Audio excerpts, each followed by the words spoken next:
Bonjour chers téléspectateurs, très ravis de vous retrouver comme chaque jeudi. Nous sommes le jeudi 19 juin 2025 et bien sûr c'est le dernier jour pour les gens qui passent encore la cinquième jour de l'épreuve du baccalauréat, à qui nous souhaitons beaucoup de courage et bien sûr de bons résultats pour tous ceux qui l'ont passé cette année. Nous sommes ravis de vous retrouver sur votre chaîne Canal Algérie dans notre émission Bonjour d'Algérie. Nous allons bien sûr vous accompagner comme chaque fois pendant 1h30 de 8h à 9h30 avec un bouquet varié d'invités sur divers plateaux. Et nous commencerons avec notre premier invité juste après ce jingle.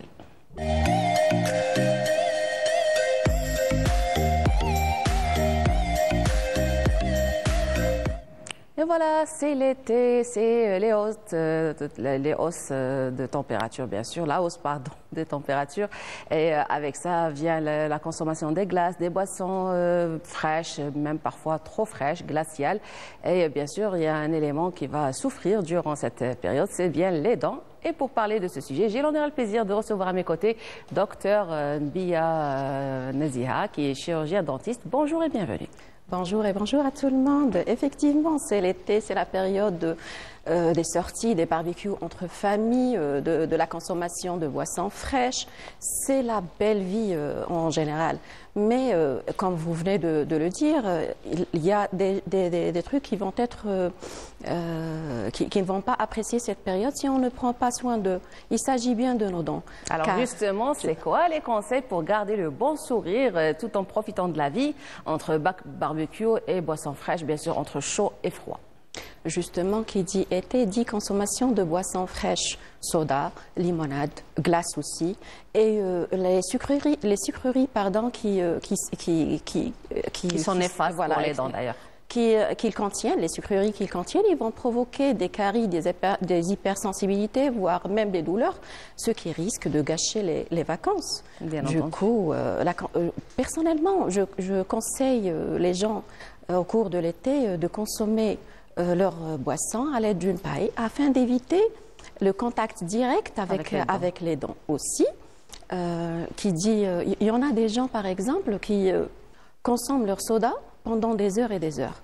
Il serait préférable de le boire d'un seul coup et d'éviter de le siroter pendant 2 heures par exemple. Ah bon?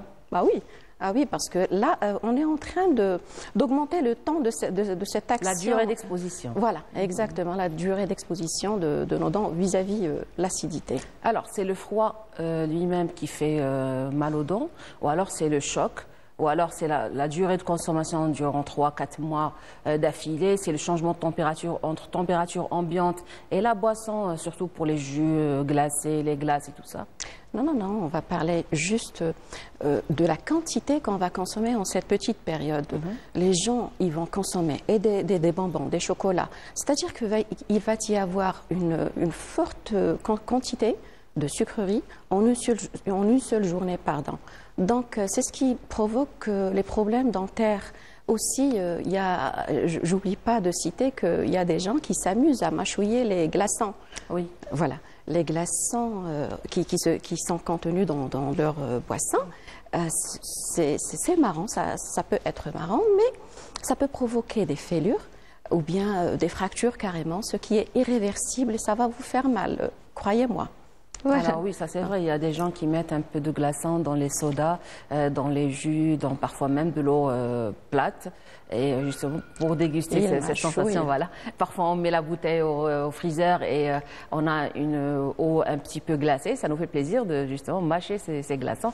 Donc c'est ce qu'il faut vraiment éviter en période... Donc il n'est pas défendu de consommer... Mais c'est pas forcément en été, ça, il faut l'éviter à toute l'année, mais c'est beaucoup plus, on voit toujours au bord de la piscine ou bien à bord de la plage, des gens qui consomment des boissons et qui contiennent des glaçons. Donc là, il faut mettre ça entre guillemets. Ouais. Autre chose, au lieu de jouer au broyeur de glaçons, vous pouvez boire une eau froide, carrément. Ça ne va pas nuire à votre santé si on ne l'associe pas avec une boisson ou bien un aliment qui soit trop chaud. C'est ce qui va provoquer un choc et créer par la suite des fêlures. Donc, il faut éviter de rajouter l'un sur l'autre. Alors, la mauvaise habitude que nous avons, d'ailleurs, en consommant un barbecue, par exemple, sous la chaleur, parfois en été, on se fait plaisir avec une boisson trop fraîche. Et ça, c'est grave. C'est ce qu'il faut vraiment pas faire. C'est pas aussi grave. Je dis bien que c'est la consommation des boissons chaudes ou bien d'une alimentation qui soit chaude, suivie de la consommation d'un boisson qui va être vraiment froid. C'est ce qui C'est plus pour les boissons, pour les aliments? Quel que soit. Alors, maintenant, si je parle d'un barbecue, je prends une viande bien chaude et que je consomme en parallèle. Voilà. C'est une alimentation qui est chaude. C'est ce qu'il faut éviter. Il faut éviter ce choc sur les dents. Alors, les conseils pour prendre soin de ses dents pendant cette période estivale. Pour préparer bien vos vacances et pour passer de bonnes vacances sans douleur, je cite toujours et j'incite toujours les gens à consulter leur médecin avant de partir. Une petite visite, ça ne coûte rien. Allez voir votre médecin, une petite consultation, ça va nous permettre de découvrir une petite carie qu'on va traiter vite fait ou bien faire un petit détartrage, pourquoi pas un petit blanchiment afin d'éviter quelques petits problèmes qu'on va discuter d'ailleurs. Les blanchiments, la plupart des malades, afin d'éviter notre visite, malheureusement, tout le monde nous déteste, malheureusement, et on le sait, mais la visite chez le dentiste reste toujours quelque chose de très effrayant. Et il y en a qui ont une phobie carrément. Et on le comprend très très bien. On essaye de calmer cette phobie parfois. Alors, je disais par rapport au blanchiment qui s'en fait à la maison. L'Internet, malheureusement, ne nous aide pas vraiment sur ce sujet. Surtout que c'est la période des fêtes, surtout familiales, en l'occurrence. Voilà. Les mariages, et tout le monde veut apparaître avec un beau sourire blanc. Du coup, ils utilisent des produits comme la bicarbonate, comme le citron, comme le charbon. C'est des produits qui paraissent naturel, c'est vrai, mais il reste quand même agressif vis-à-vis les dents. Il faut les minimiser. Par exemple, si je cite le citron avec l'acidité qu'il contient, il peut provoquer quelque chose qui est vraiment nuisible aux dents. Il peut provoquer ce qu'on appelle les érosions. Les érosions, c'est une perte de substance au niveau des collets et qui peut être aggravée par l'installation d'une carie au-dessus. Ça provoque vraiment des hypersensibilités et c'est un phénomène qui est irréversible. Donc quand ils viennent avec ces problèmes-là au niveau du cabinet, on ne trouve rien à dire, juste vous êtes fait mal vous-même. Voilà. Exactement. Alors, une petite question. Quand on parle de citron, est-ce que c'est la consommation de jus de citron, par exemple, qui pourra nuire, ou alors c'est justement le fait de se brosser les dents avec bicarbonate associé au citron? Je ne vais pas donner de recette, comme ça on va éviter ce problème, mais justement, c'est l'application directe d'acide citron sur les dents. Ils utilisent une brosse à dents. Exactement, une brosse à dents. Ils se brossent avec en mettant directement l'acide en contact avec la dent. On en a déjà parlé auparavant quand on a dit que les vomissements peuvent provoquer ce même phénomène. Alors imaginez si on utilise un produit, c'est nous qui l'emmène et on le met sur les dents. Donc c'est à éviter. Si vous voulez vous faire blanchir les dents, pourquoi ne pas aller et demander l'avis d'un spécialiste ou bien d'un connaisseur en sujet. Alors revenons aux esquimaux, surtout pour les enfants qui ont des dents assez fragiles, on va dire. Pendant cette période, c'est la grosse consommation de glace, d'esquimaux et tout ce qui en suit. Je reviens toujours envers les parents. Mes chers parents, ayez un peu d'autorité sur vos enfants. Je reçois toujours des parents qui me demandent de parler avec leurs enfants et de les conseiller de ne pas utiliser, de les sensibiliser à leur place. De les sensibiliser à leur place. Je me retrouve en train de sensibiliser parfois les parents parce que ce ne sont pas les enfants qui vont aller chercher ces produits et les utiliser. Donc, si on parle de consommation des produits, je ne suis pas là pour dire ne consommez pas. Vous pouvez consommer, mais avec modération, sans oublier de vous brosser les dents au cours des vacances. Parce que la plupart des gens, ils ont tendance à croire que quand on est en vacances, même nos dents, ils le sentent, ou bien même notre hygiène, elle l'est. Non, vous devez vous brosser les dents 2 fois par jour. Sinon, si vous n'avez pas votre brosse à dents sur vous, vous pouvez juste vous rincer la bouche avec de l'eau et suivre ça avec une consommation d'un chewing-gum sans sucre. Ça va nous aider à détacher les aliments, les débris alimentaires qui restent en bouche. Donc, consommez avec modération, pas quand vous voulez, consommez ce que vous aimez, mais gardez votre hygiène bucco-dentaire. Alors, quand on parle de vacances, c'est vrai que beaucoup de gens ont tendance à partir vers les villes côtières, littorales bien sûr, et parfois le mode de vie change avec ce changement. Et on oublie son hygiène quotidienne. Les bonnes parfois. habitudes. Oui, les bonnes habitudes. Peut-être que la personne qui se brosse 3 fois par jour, elle finira par se brosser 1 fois maximum par jour. Et ça va nuire à la santé buccale et à ses dents en particulier. C'est exactement ça. C'est le changement de rythme vital qui fait que on néglige nos bonnes habitudes. C'est-à-dire que si on est en déplacement, en voyage, en camping même, on a tendance à oublier de se brosser les dents.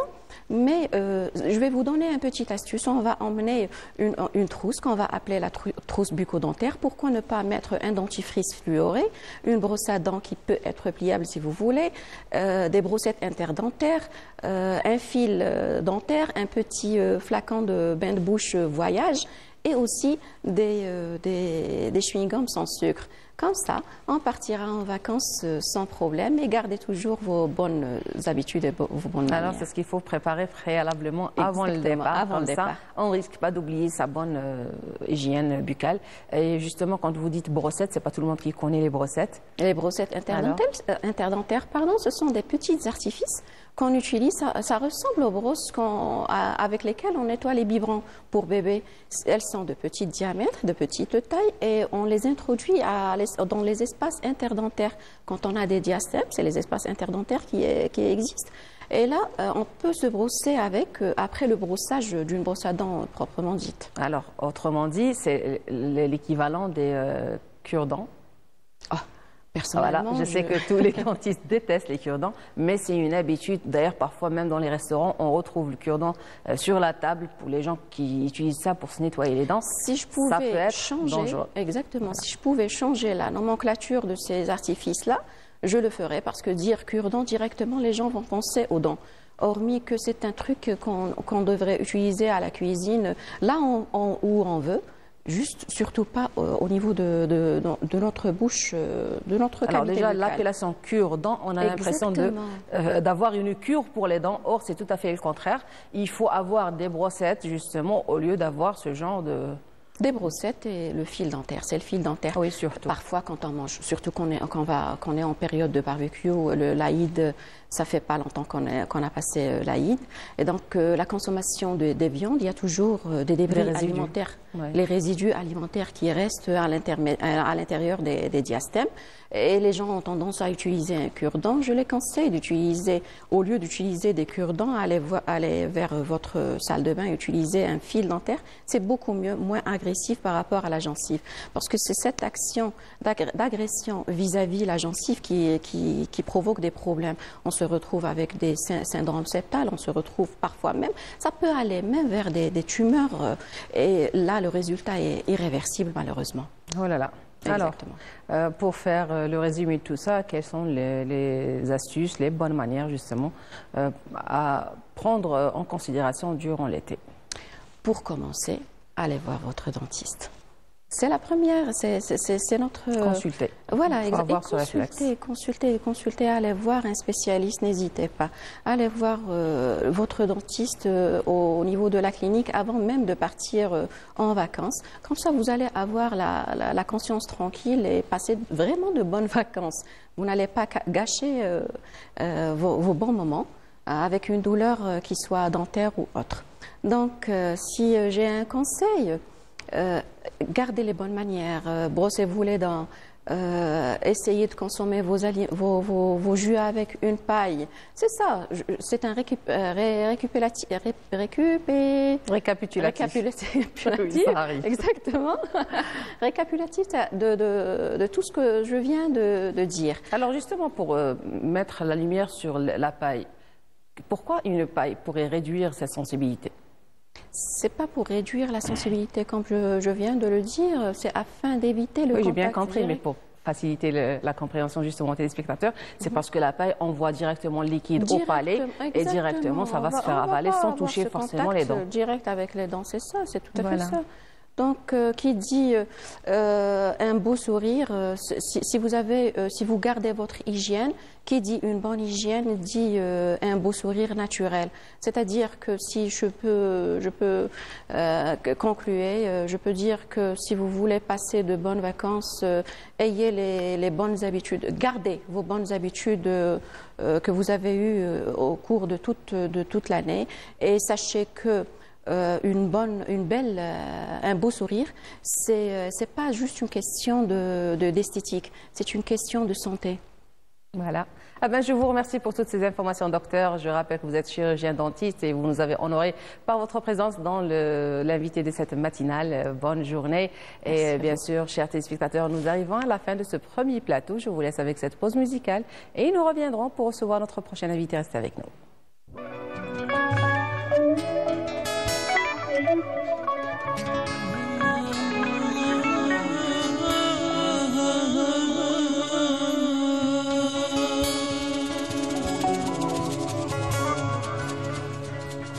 زين لما وقعد يما يا ليلى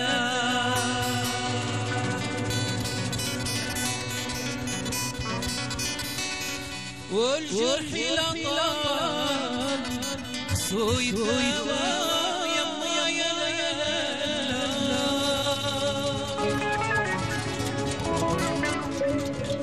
زين حبابي فتو قدامي يما يا ليلى وهو شاني وعزت عظامي يما يا ليلى الله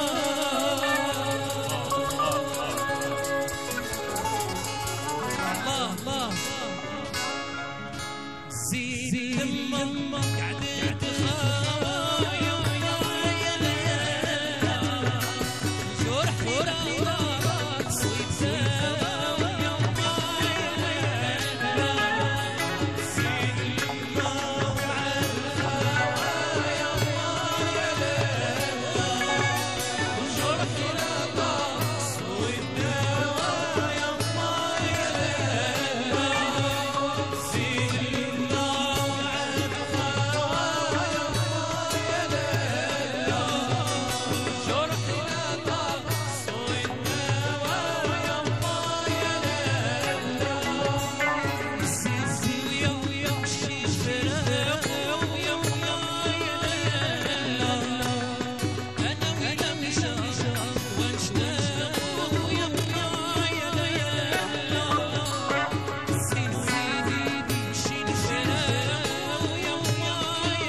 Et voilà, c'était une très très belle chanson de la troupe Rimel de la région de Béchar. C'est un jeune groupe récemment créé. Alors nous saluons les éléments de ce groupe et nous vous saluons, chers téléspectateurs, vous qui venez de nous rejoindre justement. Bonjour, bienvenue.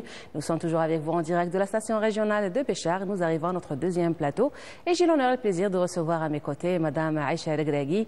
Bonjour, vous êtes cadre de la direction du commerce. Du commerce, oui. Alors, chef bienvenue. de mission de la qualité au sein de la direction de commerce de Béchar. Allah Ibarak. Alors, marhaba bik.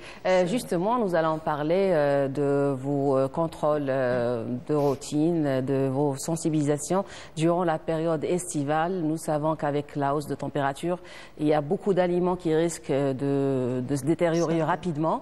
On va citer les viandes, les sauces, les crèmes, les gâteaux et tout ce qui en suit. Alors, vous avez un rôle primordial dans ce sens. Qu'est-ce que vous pouvez nous dire sur le programme de la direction en ce début de juin? Bismillah ar-Rahman ar-Rahim. Merci, madame. C'est vrai qu'à l'approche de la période estivale, le risque des intoxications alimentaires s'accentue pour des raisons diverses. En premier lieu, c'est le non-respect des conditions d'hygiène, surtout dans les secteurs qui manipulent les denrées alimentaires.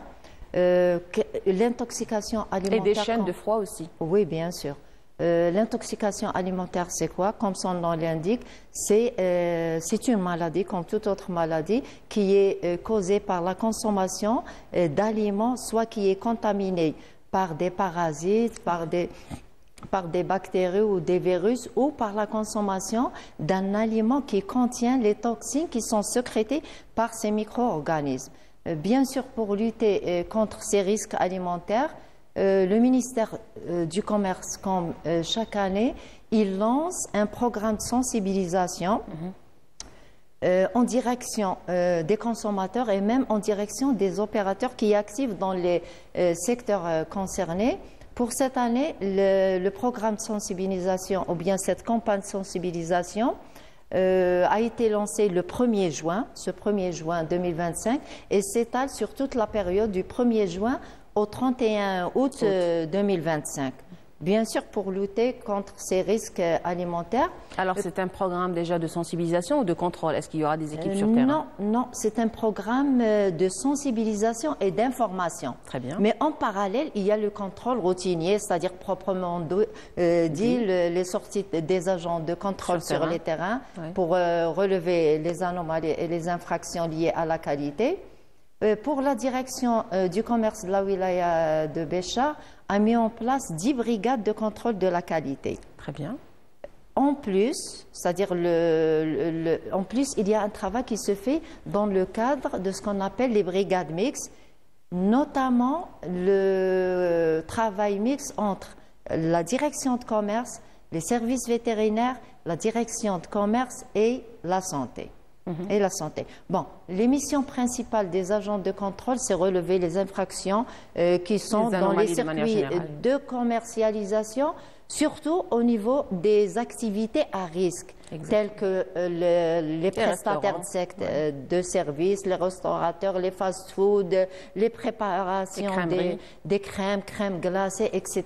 Et même les salles des fêtes. Parce que c'est très important de parler des salles des fêtes. On parle de repas festifs, c'est-à-dire le repas qui est préparé à une centaine de personnes, même plus de personnes. Donc, il faut veiller à ce créneau d'activité. Bon, pour les missions principales des agents de contrôle de qualité, c'est de relever les infractions qui nuisent à la santé du consommateur ou même à sa sécurité. On prend l'exemple de l'hygiène au niveau de tout le processus de la mise à la consommation d'une denrée alimentaire, de la production, le stockage, le respect de la chaîne de froid, c'est très important. Le transport aussi, l'hygiène du personnel qui manipule la denrée alimentaire, l'hygiène du personnel qui prépare les repas, le local. Le local, il doit être aéré, une ventilation, l'éclairage, les contrôles systématiques du personnel manipulant les denrées alimentaires, le respect de la chaîne de froid, etc. Et même la conformité des produits qui sont mis à à la consommation. Cette conformité, surtout vis-à-vis de l'étiquetage. Le produit il doit être conforme vis-à-vis de l'étiquetage. L'étiquetage doit comporter toutes les mentions obligatoires, telles que la date de péremption, telles que la date de fabrication, le fabricant, la date limite, etc. S'il s'agit d'un produit qui est importé, c'est obligatoire de l'importateur, le nom de l'importateur, la raison sociale, etc. Donc, le travail, il est renforcé par les brigades mixtes en premier lieu, et il y a le volet de sensibilisation et d'information. Ce volet de sensibilisation et d'information, c'est en collaboration avec nos partenaires. Je cite l'association de consommateurs, je cite aussi la direction de la santé, l'inspection vétérinaire pour contrôler tout ce qui est produits carnés, tout ce qui est œufs, etc. Donc, alors, pour les campagnes de sensibilisation, vous utilisez des moyens de sensibilisation, surtout par rapport aux canaux.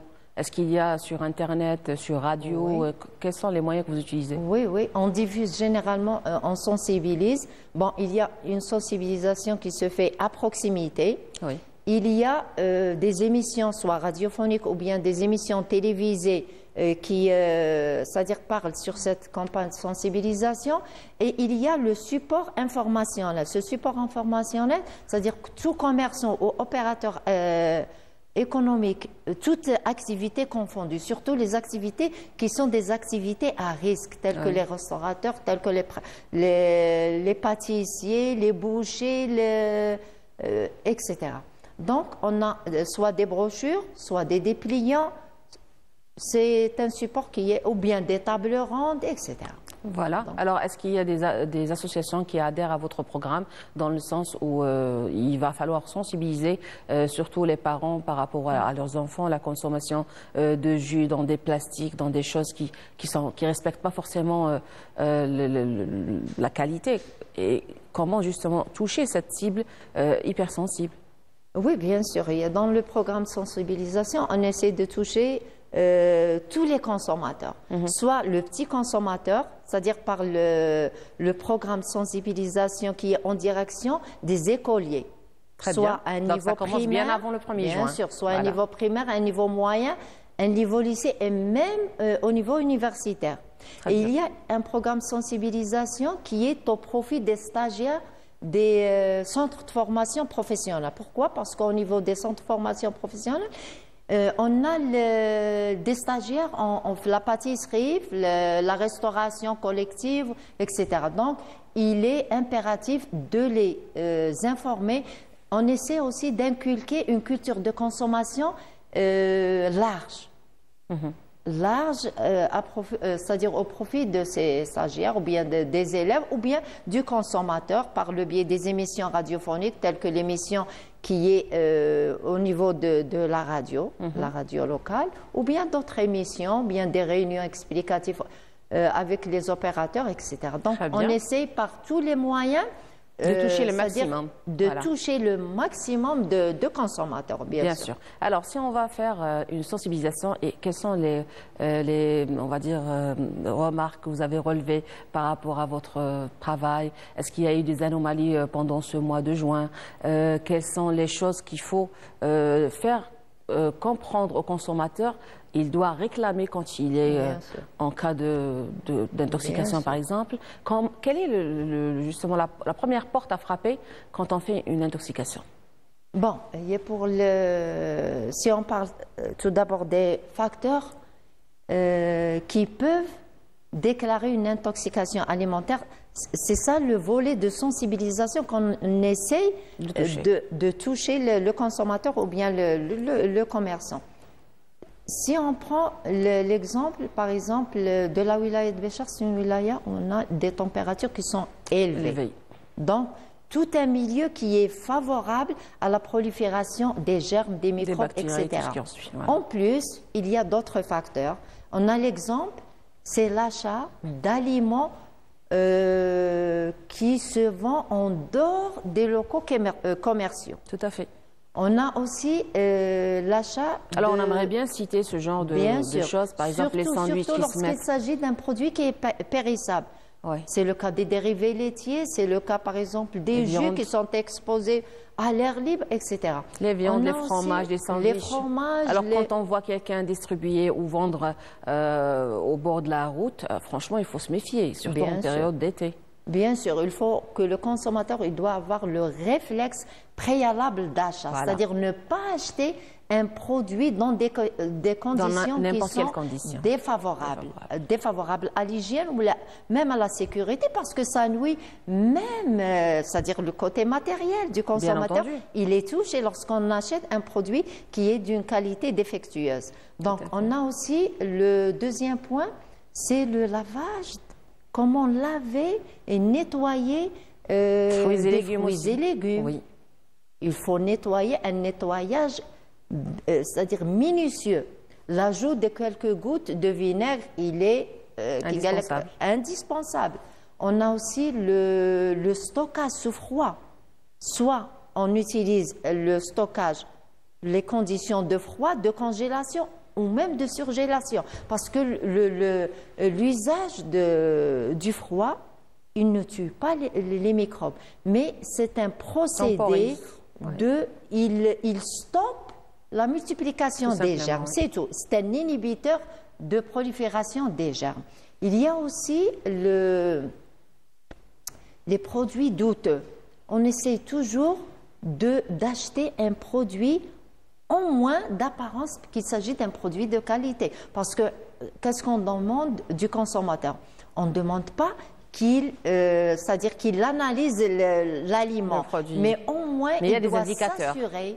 Mais au moins il doit s'assurer de la qualité extrinsèque du produit qu'il achète, soit qu'il achète un produit alimentaire ou non alimentaire. Parce que la réglementation qui vise le contrôle de la qualité, elle est soit pour l'aliment ou pour le produit industriel ou bien pour le service. La qualité extrinsèque, il doit s'assurer de la conformité, lire l'étiquetage. L'étiquetage doit être conforme au moins. Il contient une date de fabrication, une composition de l'aliment, une date limite de consommation, etc. Même l'emballage doit être conforme. Se priver d'acheter, par exemple, des conserves qui sont bombées, ou une boîte qui est flochée, ou bien cabossée, etc. Parce que le cabossage d'un conserve, peut-être il affecte la qualité marchande du produit. Mais attention, il prépare le produit, ou bien dès que le conserve a des altérations microbiologiques qu'on ne peut pas voir à l'œil nu. Parce que le cabossage, c'est peut-être des microfuites qui s'entassent sur l'emballage. Et même s'il n'y a pas de microfuite, parce qu'on sait toujours qu'il y a une couche isolante à l'intérieur, ça risque de détériorer l'isolation, c'est-à-dire qu'il est à l'intérieur de la boîte métallique. Exactement. Il y a aussi, par exemple, l'achat des produits qui sont exposés à l'air libre. Au soleil. Le soleil surtout. Le soleil, déjà, il dégrade la qualité nutritionnelle de l'aliment. Et ça, c'est valable pour les déodorants, pour les fonds de teint, pour tout, de manière générale. Pour les produits cosmétiques, de manière générale. La même chose. Il faut toujours que l'achat du consommateur il doit être vigilant. Il doit être non seulement vigilant et exigeant. Il faut exiger que le produit que j'achète, au moins, il est conforme. Il est conservé dans des conditions conformes. Il est sain, il est salubre, il est conditionné, il n'y a pas une rupture de la chaîne de froid, etc. Alors, pour la chaîne de froid, justement, on pourra citer l'exemple des matières laitières, surtout les glaces en été. Il y a la forme de fleur qui se met c'est-à-dire à la fin de chaque pot, quand on voit par l'extérieur, il y a cette forme de fleur. Alors, si on ne voit pas la forme de fleur, ça veut dire que la chaîne a été brisée. Et ça, c'est quelque chose qu'il faut voir. Il y a aussi, par exemple, pour les cornitos et tout ce qui en suit, quand on voit le chocolat fondu qui rentre à l'intérieur, c'est un signe. Il faut être vigilant sur ce genre de signe. Il y a le changement d'odeur, de couleur. Il faut remarquer tout ça. Bien sûr. Généralement, si on parle de vigilance, c'est-à-dire du consommateur, c'est-à-dire qu'il faut faire attention à tout virement de couleur. Voilà. Parce que le virement d'une couleur, c'est un signe début d'altération d'un aliment. Une odeur désagréable, surtout lorsqu'il s'agit d'un produit qui est sensible ou bien périssable, le cas des produits laitiers, des fromages, des cachires, des pâtés, etc., tout ce qui en des suit. pâtés. Ouais. Donc, c'est très essentiel d'être vigilant sur ces aspects couleur, odeur, même, c'est-à-dire le toucher, la texture. Le poulet aussi, même chez le boucher, parfois on voit la couleur qui change. Il y a des gens qui consomment. Parce que ce n'est pas la réglementation qui manque. Si on parle de réglementation, je peux dire qu'il y a une large moisson de textes qui régit le domaine de la qualité et de la répression des fraudes. Soit en matière de viande blanche, il y a un arrêté sur sur le poulet. Le poulet doit être éviscéré, étiqueté. Les viandes, il ne faut jamais, c'est-à-dire hacher la viande avant la consommation. Le hachage des viandes à l'avance, c'est strictement interdit. Il y a un arrêté dans ce sens, etc. Mais malgré toutes les lois, on voit malheureusement ce genre de comportement exister sur le marché. Et il n'y a pas justement la mentalité de réclamation, ni de signalement. On voit le consommateur, il vient, il demande une viande hachée, et il lui ramène une bassine remplie, il lui prend une partie. Il ne sait même pas quand est-ce qu'elle a été hachée, si elle a été au freezer, si elle a été congelée la veille, depuis quand elle a été hachée. Et ça nuit à l'état et à la santé de manière générale. Bien sûr, ça nuit à la santé du consommateur, mais moi je dis toujours que le consommateur, il doit influencer le marché par des comportements responsables. Voilà. Il est responsable de ce qu'il achète. Avant que l'agent de contrôle de la qualité il vient de relever une infraction, mais c'est le consommateur en premier lieu c'est-à-dire l'acte d'achat. Justement, il y a un terme qui a été récemment introduit, c'est le consommateur. Oui. Donc, c'est le consommateur acteur. Il est l'acteur. Voilà, il doit participer, justement. Il doit participer à, c'est-à-dire promouvoir la qualité de ce qui est vendu. Et la culture de bonne consommation. Une culture de consommation, bien sûr. Pour cela, je dis toujours que le consommateur, il doit influencer le marché par des comportements responsables. Exactement. Qu'est-ce que ça veut dire? C'est-à-dire se priver d'acheter un produit qui se vend dans des conditions lamentables. Tout à fait. Il faut qu'il est vigilant s'il y a une rupture de chaîne de froid. Je touche, c'est-à-dire je sens, etc. Mais ça se voit d'ailleurs. Je vois le produit qu'il est conforme, en moins, c'est-à-dire visuellement. Alors, on arrive à un point très important. Le consommateur, il a acheté, il y a des trucs qu'on ne peut pas voir avant de déballer. Je rentre à la maison, je déballe un chocolat, je ne sais pas, une glace, n'importe quoi, et je retrouve que la matière n'est pas bonne à la consommation, je ne la consomme pas. Est-ce que je dois m'arrêter là? Non, c'est-à-dire, il faut prononcer le commerçant défaillant par tous les moyens, soit par déposer une plainte. Avant de déposer une plainte, au moins aller voir ce vendeur. C'est-à-dire le sensibiliser, voilà, j'ai acheté ça. Lui voilà, ce produit, il est d'apparence, il est altéré, ou bien il n'est pas conforme, ou bien j'ai, c'est-à-dire senti une odeur qui est désagréable, etc. Il y a un deuxième pas, c'est le pas d'appeler la ligne verte, le 10-20. Appeler, voilà, j'ai acheté un produit alimentaire. Ce produit alimentaire, il a les caractéristiques suivantes. Il y a une odeur, c'est-à-dire désagréable, etc. Ou bien venir à la direction de commerce et déposer. Il faut toujours la culture de dénoncer le commerçant défaillant. Il faut dénoncer le commerçant défaillant parce que c'est un moyen de lutte contre ces fraudeurs. Il y a, c'est-à-dire un fraudeur, en plus, il y a une réglementation, c'est-à-dire qu'on prononce à l'encontre des commerçants.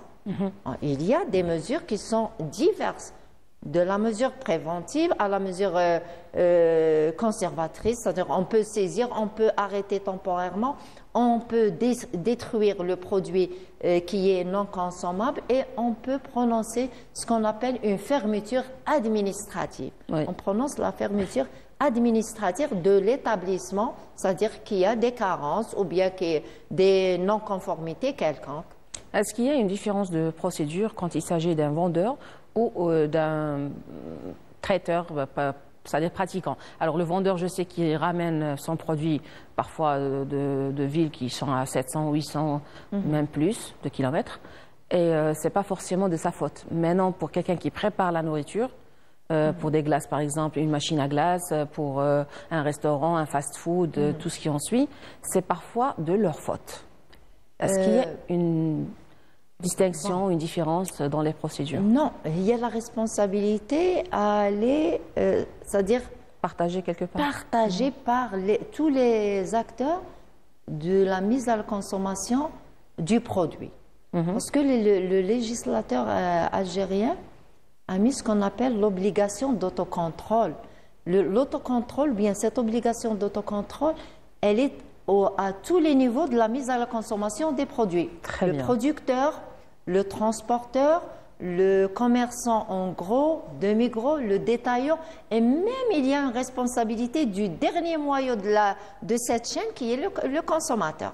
Donc la responsabilité, Elle est partagée. à tous les acteurs. Alors, on va supposer que je suis revendeur. Alors, je reçois le produit, il vient d'arriver ce matin par exemple. Je tente sur un produit, peut-être des glaces, des produits laitiers ou peu importe le genre, mais je me rends compte que le produit n'était pas vraiment valable à la consommation. Je rappelle le fournisseur, il dit que voilà, je ne suis pas responsable, je voulais livrer, c'est bon. Est-ce qu'en tant que revendeur, je peux dénoncer ce fabricant ou ce transporteur? Oui, bien sûr, il faut dénoncer. Et c'est une responsabilité qui est, c'est-à-dire entre le producteur et le revendeur. Très bien. Est-ce que le transport de l'aliment a été Effectué dans de bonnes conditions? effectué dans des conditions conformes? Parce qu'on ne peut pas parler d'un transport de glace ou bien de dérivés laitiers dans un camion qui n'est pas frigorifique. C'est pas possible de parler d'un transport sous une température qui dépasse les 45 degrés. Et il s'agit d'un produit qui est périssable, c'est-à-dire qu'il s'altère facilement. Et même la femme au foyer, parce que lorsqu'on sensibilise le consommateur, on sensibilise le commerçant, l'opérateur, mais il y a un rôle de la part de la femme au foyer, même la femme au foyer, elle a des règles à respecter, soit lors de l'achat, ou bien, c'est-à-dire le produit qui doit être conservé sous le froid, il doit être conservé sous le froid. Bien entendu. Même l'usage, même lorsqu'on utilise le réfrigérateur, il contient plusieurs compartiments avec des températures différentes. Il faut savoir où mettre la viande, où mettre les légumes. Du réfrigérateur, il y a la rota qui est conservé pour c'est-à-dire mettre les œufs, parce que la température, la porte du frigo, elle n'est pas la même, le compartiment en haut, ou bien le milieu, ou bien les tiroirs qui sont en bas. Donc, c'est des mesures, c'est des règles, c'est une culture, c'est un réflexe qu'il faut l'utiliser pour soit consommer, manipuler, préparer, etc. Où je tire l'attention, surtout, on est en pleine période estivale pour la préparation des repas festifs. Oui. Des repas, des mariages, des fêtes, des baccalauréats aussi bientôt. Des baccalauréats, les BM, etc. Il faut faire très attention. Il faut faire très attention à la préparation des repas. Le repas, c'est-à-dire le chaud et le froid. L'hygiène, elle est indispensable. C'est-à-dire les conditions de stocker, les ustensiles, c'est un point très important. Les ustensiles qui sont utilisés, soit les marmites, soit les cuillères, il faut veiller à que l'ustensile qui est utilisé doit être en produit inoxydable, doit être propre et le lavage bien se faire dans des après chaque conditions consommation. normes. Et l'usage de détergents, de gouttes, de javel, etc., c'est aussi très important. Indispensable. Ah ben, je vous remercie, madame, pour toutes ces informations. Nous avons été ravis et honorés de votre présence avec nous cette matinée. Chers téléspectateurs, nous arrivons à la fin de ce deuxième plateau. Je vous laisse avec cette pause musicale et nous reviendrons pour recevoir notre prochain invité. Restez avec nous.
Et voilà, c'était la troupe Tinarouine avec une belle chanson traditionnelle sahraoui. Et nous arrivons à notre troisième plateau et nous recevrons nos prochains invités juste après ce jingle.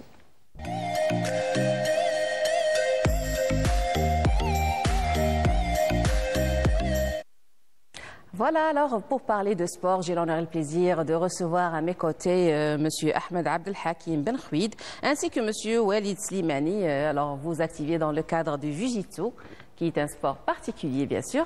Voilà. Bonjour, marhaba bikom. Allah ysalmek. Alors Monsieur Ben Khouid, vous êtes entraîneur en Jiu-Jitsu et Slimani, vous êtes un athlète. Alors on commence avec vous Monsieur Ben Khouid. Qu'est-ce que vous pouvez nous dire sur la création de ce club, les intérêts de ce club, le nombre de participants et tout ce qui en suit? D'accord. Le club a une année ملي تأسس فوالا ملي تكريا وين درك الحمد لله رانا نخدموا وراه عندنا دي زاتلات وين في هاد بوندون اون اني وين قدرنا نديروا ان كومبيتيسيون ناسيونال نتاع الجامعيين Oui. Universitaire, oui, voilà. Oui, alhamdoulilah, زعما قدرنا نجيبوا نتائج ورانا الحمد لله رانا حاليا رانا Alors donc راه déjà حديث النشأة vous l'avez créé depuis une année seulement. شحال فيه les adhérents, l'âge نتاع les adhérents تاعكم؟ Bon, درك راه عندنا presque 80 athlètes. Voilà, oui, voilà pour les entraînements. Les entraîneurs عندنا 2 entraîneurs. Bon, كاين انا وكاين واحد صاحبي. رانا نخدموا رانا توجور Les entraînements c'est en groupe, c'est en équipe, c'est par rapport à l'âge, les dates, bien sûr كاين les durées. Bien sûr كاين المينيم عندنا المينيم عندنا لي بنجامين صغار كاع لي بوسان اطفال وكاين لي زادولت. D'accord. Oui, voilà. كاين 3 groupes.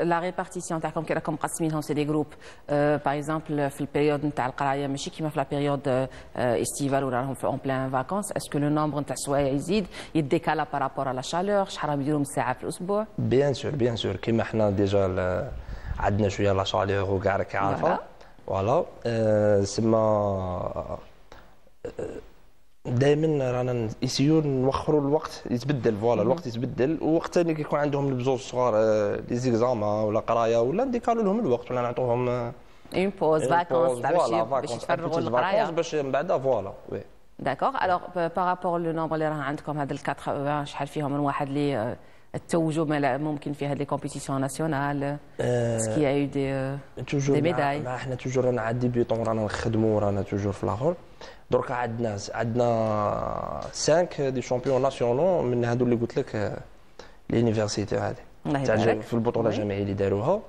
راه عندنا درك 5 اتليت الحمد لله راهم يخدموا توجور ما شاء الله. الوغ سليماني نرجع لك كيفاش حتى توجهت لهاد لا ديسيبلين علاش جوجيتسو اسكو vous avez activé في d'autres disciplines من قبل كنت لعبت في ممكن كاراتي ولا جودو ولا وعلاش جوجيتسو؟ علاش الجوجيتسو؟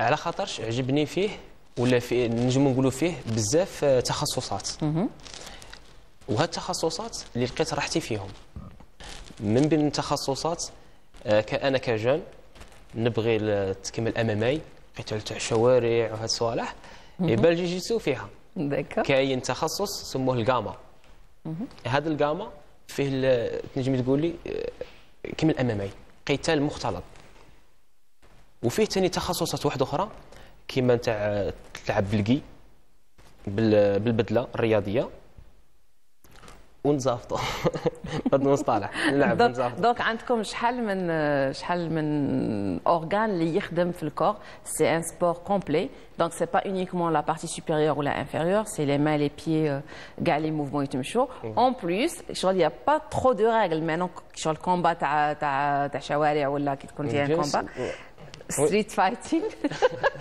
هذه هي شغل كي تخرج لبرا تلقى باش دافع على نفسك بيان سور بيان سور داكور اسكو صافي لونطون ملي دخلت معاهم من لي ديبي تاعهم ولا واه ملي تاسس النادي كنت مع الاعضاء الاوائل كنت مع الاعضاء الاوائل تري بيان كاين صحابك اللي تعرفت عليهم ولا اللي جبتهم معاك لا ديسيبلين هذه هو كاين وحدين دخلتهم معايا في الكلوب كاين وحدين ثاني تعرفت بهم ولينا اصدقاء جوستومون كيفاش العلاقه تاعكم كي تروحوا هكذا بور لونترينمون من بعد لي زونترينمون كيفاش تتلاقوا اسكو كاين دي كومبيتيسيون ديرهم وحدكم اسكو تكون علاقه اخويه سي سور كي تكون هكاك في بيئه رياضيه غادي تبني واحد العلاقه بيناتكم بالك في اليامات الاولى ما تكونوش تضحكوا بيناتكم تكون تشوف فيه ما يضحكش معاك، تكون بيناتكم واحد بالك يغلب بلي واحد الشحنه فوالا ومن بعد الايام صاي يولي صاحبك، تولي تزافط تا وياه، تولي تزعقوا نورمال تولي اصدقاء. دايوغ لو رول نتاع هذا الجون دو سبور تقلع هذيك لينيرجي نيجاتيف دي شغل ديفولي، تخرج هذاك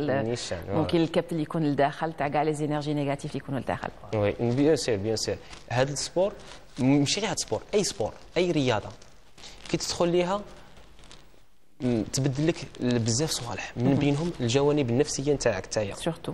فوالا كي تكون باش عارف انا كما قلتي ستريسي ما تعرفش تكونتاكتي الناس، ما تعرفش تهضر في وسط الناس، خاصك وين ديفولي. يعطيك الصحه. كي تدخلي سبور تلقى وحدك، تولي تتعاق مع الناس، تولي تهضر مع الناس، تولي تلعب مع الناس، يعني تتبدل الشخصيه نتاعك بيان سور. الوغ نعاود نرجع للونترينور كمدرب، يدخلوا عندك دي زونفون سورتو صغار ابازاج، ممكن كاين فيهم اللي تيميد، كاين فيهم اللي خواف، كاين فيهم اللي ما باغيش يدابز، كاين اللي جايبينه والديه. كيفاش تخلوهم يتادابتاو ويفهموا الهدف من هذا لا ديسيبلين بانها رياضه قبل ما تكون حتى اي حاجه واحده اخرى؟ بون اول حاجه كي يدخل عندي طفل صغير اللي هي ايسي كيفاش ندير نقرب له صافي نقرب له معنويا نفسيا. يحس الاخ الكبير الاب انا خصني صافي بالدارجه تاعنا نداصره، صافي خصني نداصره سيرتو اللي كنت يوثق فيه، خصه يدير فيا واحد لا كونفيونس. فوالا كي يدير فيا ديك لا كونفيونس من بعد سي بون يولي اوفر، تولي عندها واحد لا مونطاليتي اوفر. وزيد الصغار هادو قد ما كما نقول لك نديروا لهم في لي زونطريمون ماشي ما يكونوش مركزين غير على صافي دو جوجوتسو ولا على كومبا بزاف، ندير لهم لي جو، ندير لهم واحد لي جو سبيسيال اللي يخلوهم بيناتهم يديروا واحد العلاقه بيناتهم، يولوا يبغوا يجوا. فوالا ديجا نبداو بهذه، ما خاصهاش يولي يهرب كيقول له بوه ولا لا، يولي يستنى غير ذاك لو جور اللي يتريني فيه باش يجي. فوالا الوغ اسكو تعلموهم ثاني لا ديسيبلين شغل ديجا لا بونكتواسيون في لي رونديفو، سويفر لي زوردر، ريسبكتي لي ريغل. واو بيان سور. هذه اول حاجه اللي انايا نحرص عليها، هي باش يجوا يترينوا لا ديسيبلين الانضباط. خاصة زعما كاين اللي هكا تلقاي واحد طفل صغير تلقايه ماشي منضبط كاع، يجي يقيس هكا صوالح، يجي يقيس ساكادو في الصاله، يجي يدير اي حاجه، يروح يخرج يخرج بلا ما يعطيك الاذن، ما يعلمش. فوالا هي انا دائما هذوك هما اللي تلقايني نبدا بهم يا ودي زيرهم. والد كامل سليماني راه يعترف، والد توجور روطار دائما يخرج بك غير ندخل لي بومب دونك كان يبدا لك بلي بومب ديريكت. الكبار جري جري اي بعدا سي بون وليت تجي في الوقت. دونك ديروا بونيسيون، هذيك لا بونيسيون تولي تخاف تعاود تدير العقاب هذاك، الوغ يليق لك تجي في الوقت. فوالا بصح انا قلت لي كنت مشاغب، كنت تقيس صوالحك كنت لا لا كنت عندي الوقت كنت ندير بزاف. داكور توجور دروك علمك كيفاش تحترم الوقت. بيان سور العيا ولا خاصها ما باغيش دير لي بومب. سي تري بيان. الوغ واش هو الحاجه اللي لاحظتها ممكن في الشباب نتاع الولايه من خلال اقبالهم لهذه الرياضه؟ واش الحاجه اللي ممكن ما كانوش يتوقعوها في هذا السبور واكتشفوها؟ ممكن شونجمون دو تريت بيرسوناليتي، كانت عندها شخصيه هاك وعاود تبدلت بزاف. كاين اللي كما يقول لك كاين اللي يكون متخوف، كاين اللي يكون عنده بالك اقبال، بالك دو سبورتيف، بالك كاين اللي سيرتو بالك يكون عنده يكون مدمن على كان شي حاجه ولا فهمتي، يخاف يتقرب يقول لك هادو دي سبورتيف بالك ما يستقبلونيش مليح، بالك يشوفوا فيا مي كي يجي ويدخل معنا بيناتنا يلقى حاجه واحده اخرى كاع. صح هاد لي زار مارسيو بزاف الناس تتخلط لهم، تسمع كاراتي، جوجيتسو، تايجيتسو، جودو، الاسماء بزاف. واش الفرق بين جوجيتسو ولي ديسيبلين الاخرين؟ الجوجيتسو هو الام نتاع الرياضات تقريبا، هو اللي خرجوا منها كاع لي ستيل كيما جودو كيما واش معناتها ديجا جوجيتسو؟ جوجيتسو هو فن المرونه. داكور فوالا فن المرونه هذه. الوغ واش هو الفرق بينه وبين الجودو بايزون؟ الفرق اللي بينه وبين الجودو صافي ما كانش بزاف. الفرق في الاربيتراج بزاف صافي. باغ اكزومبل الجودو راهم يخدموا يبدوا بالدوبو، راهم يخدموا دوبو، تقبض واحد طيحه سي بون اي بون، واذا طاحوا في زوج صافي دوك يكملوا النيوانز يكملوا للسول.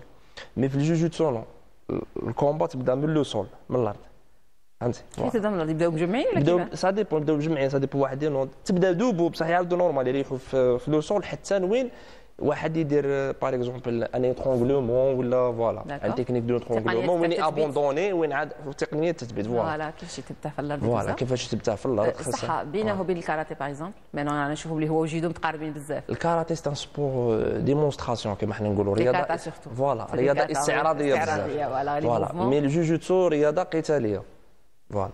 طاي طاي جيتسو تايجوتسو نوع من فوالا فرع من فروع هكا خرج من فروع جوجوتسو. كثروا علينا الاسماء ما وليناش نعرفوا فوالا تايجوتسو فوالا يتبدلوا هكا درك. عندهم اون توني سبيسيال تاع جوجيتسو؟ بيان سور كيفاش داير الشكل تاعها؟ لي توني تاع الجوجوتسو فيها سي ان كيمونو نورمال كيما تاع الجودو مي تجي شويه سيري ويجوا فيها بزاف لي مارك دو بيب فوالا هذا مارك هذه لا ديفيرونس. وتاع الجودو تجي سامبل.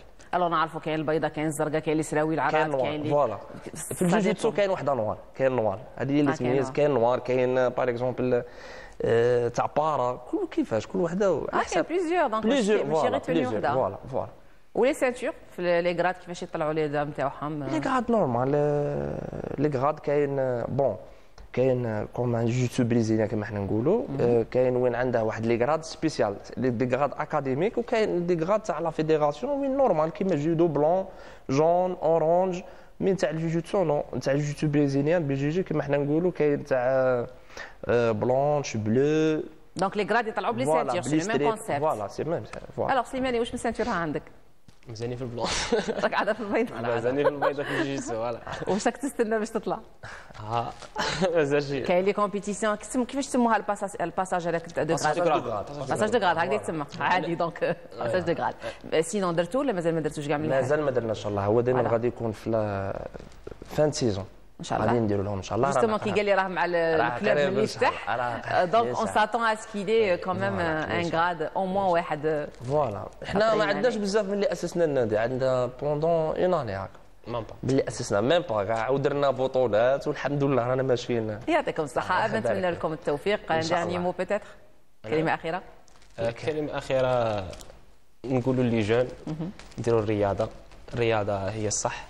خطيكم من الافات الاجتماعيه ما تتبع صاحبك كيقول لك نروحوا نديروا الكارو ولا وي شفتوا لا دروغ شفتوا لي فليو تاع السوسيتي. الرياضه ثم الرياضه هذه هي توجور واش تتمناو عندكم فيديراسيون ولا ما عندكمش؟ بيان سور عندنا فيديراسيون وين نجم نشكرها على هذا المنبر هذا ونشكر رئيس الاتحاديه على الدعم تاعها المتواصل لنا خاصه حنا المناطق تاع الجنوب وين ثاني الاتحاديه راه تقدم لنا جميع المساعدات والحمد لله ثاني الاتحاديه لو دي جي اس تاع بشار الحمد لله. البطوله المقبله سيسخا البطوله ان شاء الله في اكتوبر ان شاء الله.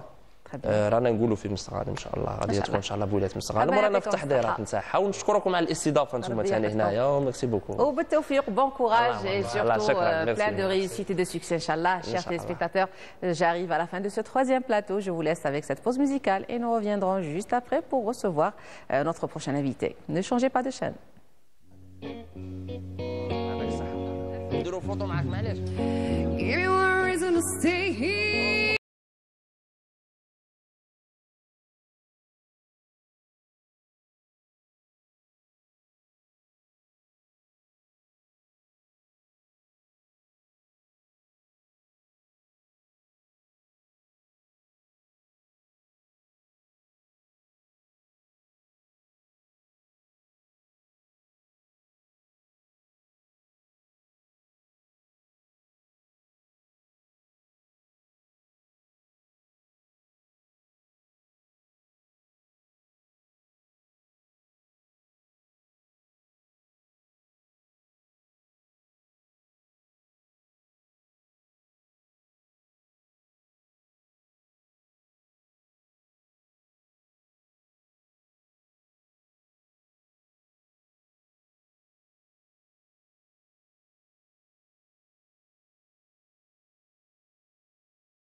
Arrivons à notre quatrième et dernier plateau. Nous retrouverons notre prochain invité juste après ce jingle.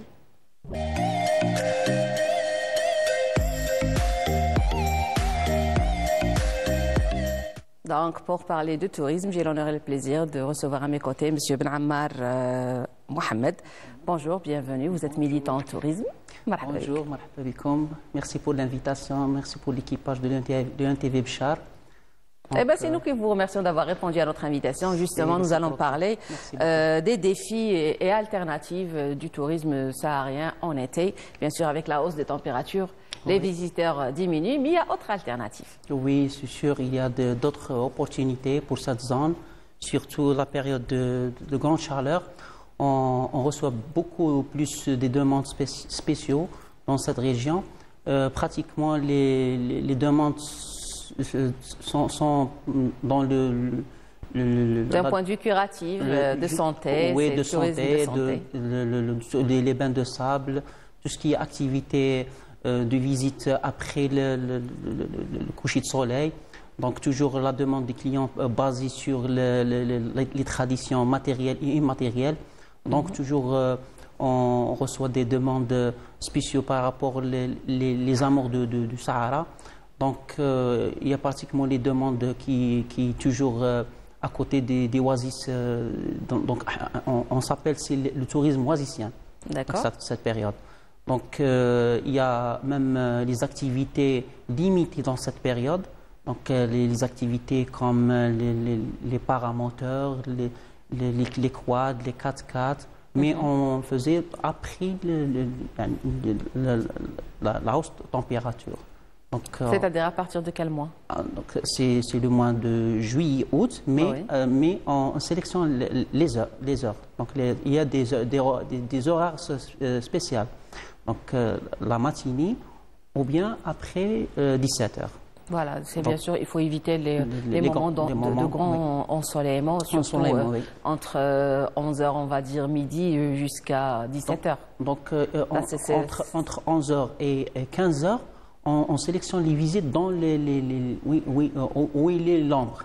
Donc toujours eau et ombre. Eau et ombre. Donc voilà, c'est oasis. Les oasis ou bien c'est l'exo. Très bien. Alors déjà, on sait que nos ancêtres, ils ont bien fait de construire l'exor à partir de matières nobles. Matière génie climatique. Et justement, et ça s'adapte super bien avec les températures. On sait que la boue utilisée, elle aide énormément pour rafraîchir l'atmosphère, les issues qu'ils ont construits, tout ce qui en suit. Alors, qu'est-ce que vous pouvez nous dire par rapport à la prestation que vous proposez durant cette période estivale? Donc, tout dépend du client. Donc, on est toujours ouvert à la demande du client. Le client demande toujours tout ce qui est spécial dans cette période, surtout la demande du bain de sable avec les accessoires. Les accessoires, c'est quoi? C'est la gastronomie locale. Très bien. Accompagnement avec les cures. Alors, qu'est-ce que vous proposez comme gastronomie locale? Gastronomie, généralement, tout ce qui est légère. Un peu de harira avec des mixtures avec des plantes médicinales. Plus des plats qui sont légers comme khobz al-mella ou le khobz al-shahna. D'accord. On s'appelle les pizzas arabes. Oui. Oui. Dans la nuit, alors, il faut dire que le mella, c'est le khobz. C'est le khobz qui cuit sous sable. Voilà, sous sable chaud. Oui, sous sable.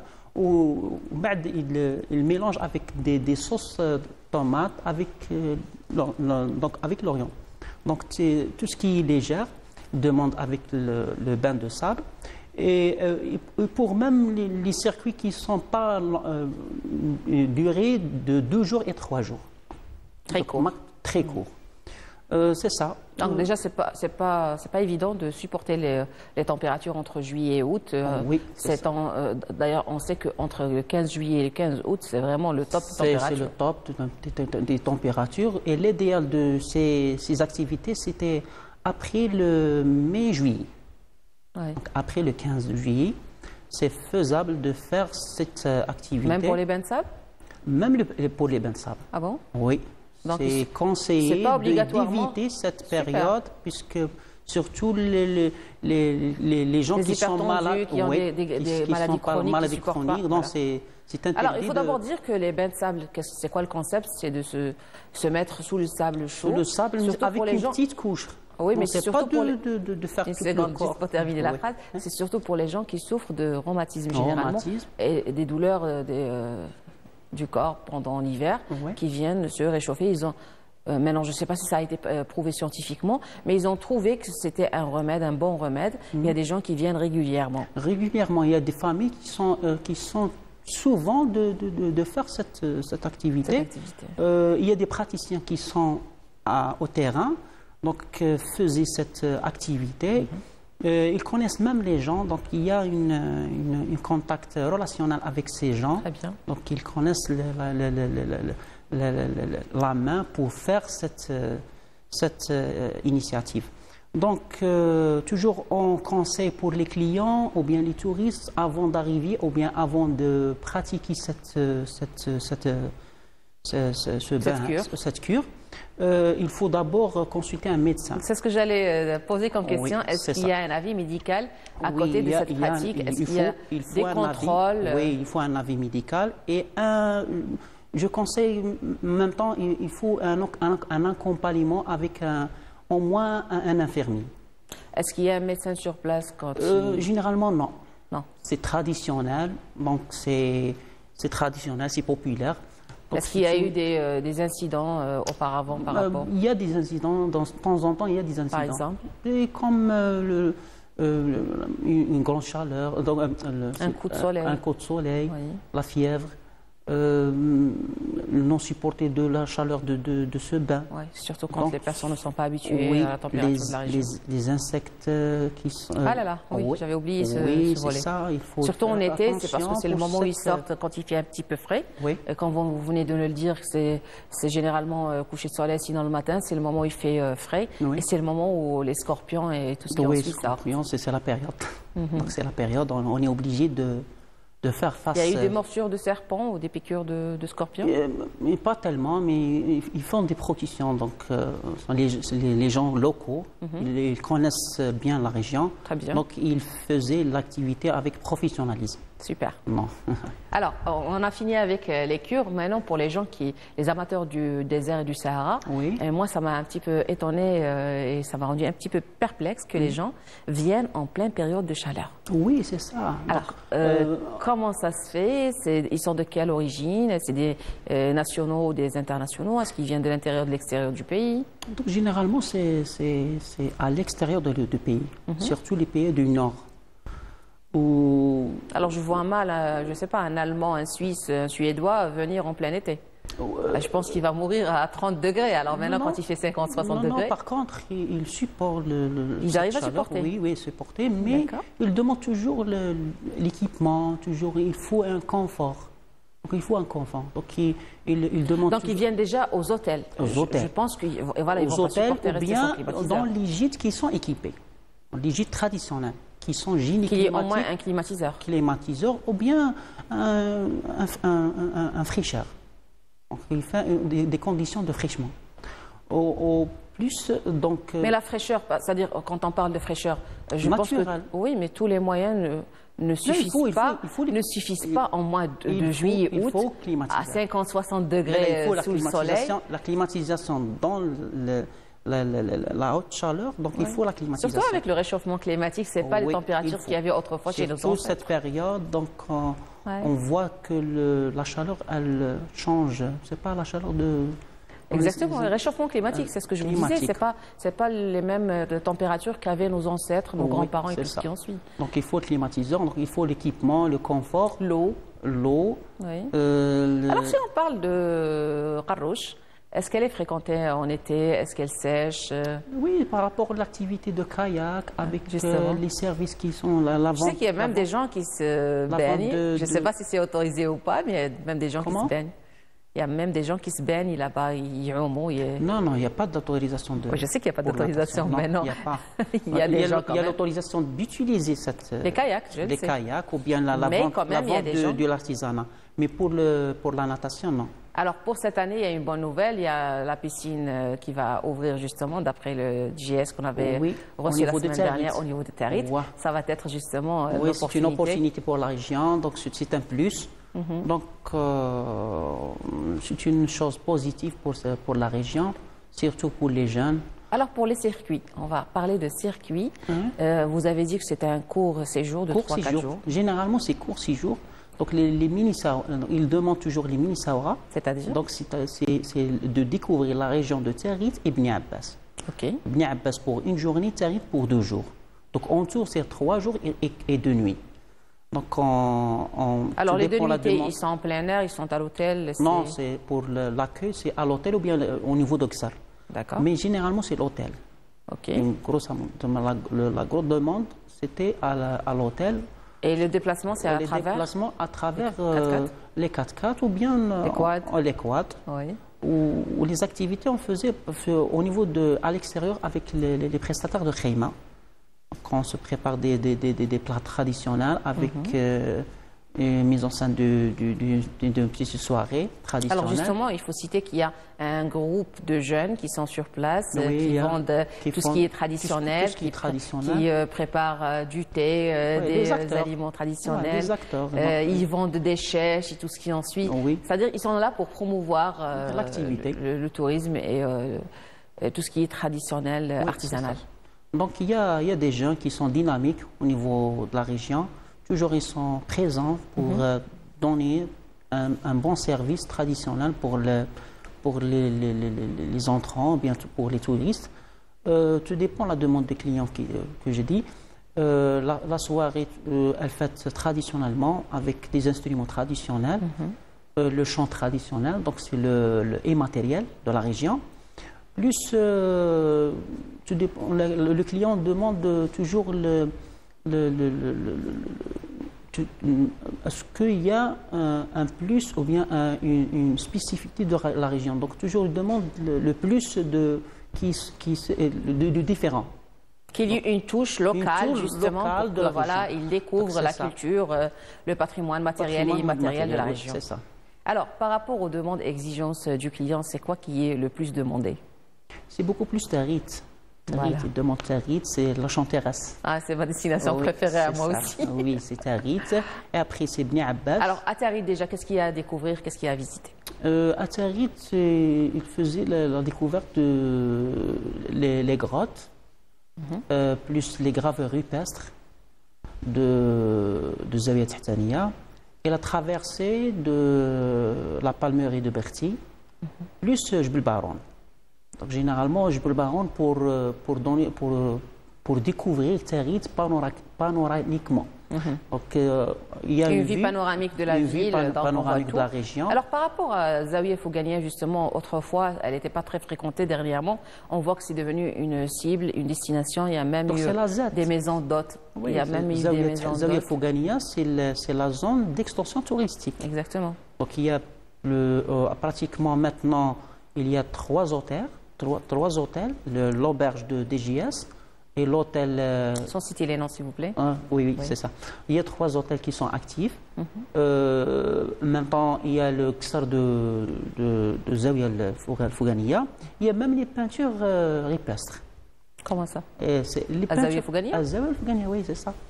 Mais il y a eu même des maisons d'hôtes. Il me semble qu'il y a eu un prestataire privé qui a réalisé un endroit voilà, très, très joli et bien équipé. Il y a des maisons d'hôtes, des gîtes qui sont bien préparés pour accueillir les touristes. Il y a même les maisons chez l'habitant. Ils sont équipés leur maison pour bien recevoir les clients. Et justement, les mettre dans le bain directement dans la vie des gens de Territ, comme ça ils vont vivre. Il y a même qu'on s'appelle les jnan. C'est les petits oasis ou bien les petits jardins qui font le potage, au niveau de Zawiya Fougania. Ah d'accord. C'est juste à côté. Parce que justement, il y a le Ksar de Territ, en bas il y a la palmeraie, il y a quelques jardins justement de leurs propriétaires. Parfois il y a même d'autres zones qui a des petits potages qui sont bien. Les touristes en bio. Ah ben c'est très bien, ça c'est une très bonne chose. Mis à part ça, qu'est-ce qu'il y a à découvrir en dehors de Territ par rapport au circuit que vous faites Maintenant c'est vrai que quand même les gravures rupestres c'est un peu plus loin de la ville. C'est peut-être à 40 minutes je pense. Non, non, c'est moins.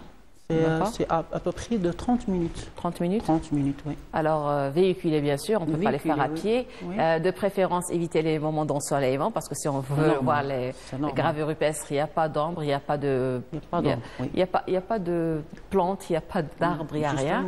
Alors, il faut déjà être bien équipé. Il y a une action qui font planter des arbres au niveau de la rentrée. Ils sont tout petits encore, ils n'arrivent pas à mettre de l'ombre sur place. C'est pourquoi les gens qui viennent sur place, ils doivent être équipés en écran solaire, chapeau, chèche, hydratés, avoir leur bouteille sur place. Oui, c'est ça. Voilà. Est-ce que vous donnez des recommandations aux touristes qui viennent durant cette période? Effectivement, on donne toujours les conseils aux clients. Donc toujours, lorsqu'on établit le programme au niveau de l'agence ou bien au niveau de l'office, toujours on faisait des nota bene. Donc c'est des observations pour les clients pour ramener des crèmes antisolaires, de mettre des chaussures qui sont adaptées au la zone. On demande toujours de ramener leurs médicaments. Toujours des lunettes solaires, donc tout ce qui est précaution ou bien tout ce qui est équipement justement, conditions d'équipement, donc il faut ramener avec eux pour bien supporter le programme. Voilà, et surtout se protéger. Alors, je reviens à ma question, les circuits en dehors de Territ, qu'est-ce que vous faites? Et est-ce qu'il y a des barbecues en plein air? Est-ce qu'il y a des soirées Il y a des activités qu'on fait en dehors de Territ, en plein dune. En plein air. En plein air. On s'appelle, c'est l'écoute de silence. C'était l'harmonie ou bien l'adaptation au climat désertique. C'est avec le chant musical local et avec le barbecue ou bien c'est le المدفون المصور le thé. Donc, donc donne une image magnifique, surtout dans la nuit avec l'étoile. Donc c'est à découvrir. C'est à découvrir. Ah ben, je vous remercie, M. Ben Ammar, pour toutes ces informations. Chers téléspectateurs, nous arrivons au terme de notre émission. J'ai été ravie d'accueillir mes invités que je remercie. Je remercie l'équipe technique qui m'a accompagnée ce matin et je souhaite bon courage pour les bacheliers et surtout bonne réussite. Eh ben, je vous donne rendez-vous à la même heure sur la même chaîne le jeudi prochain. Restez fidèles au programme de Canal Algérie et je vous retrouve très bientôt. Au revoir.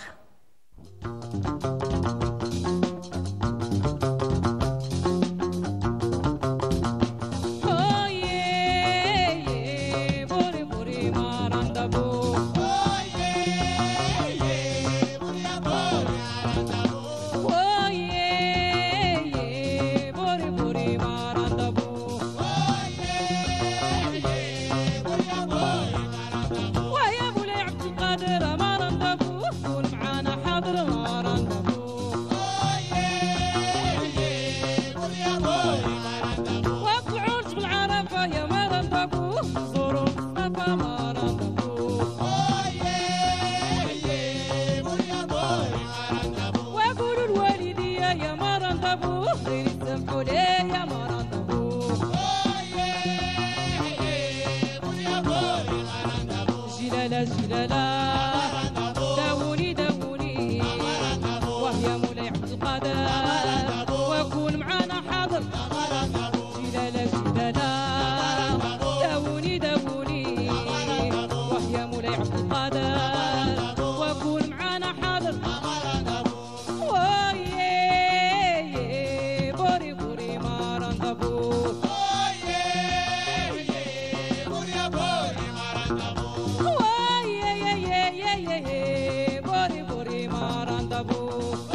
Giovani, giovani, si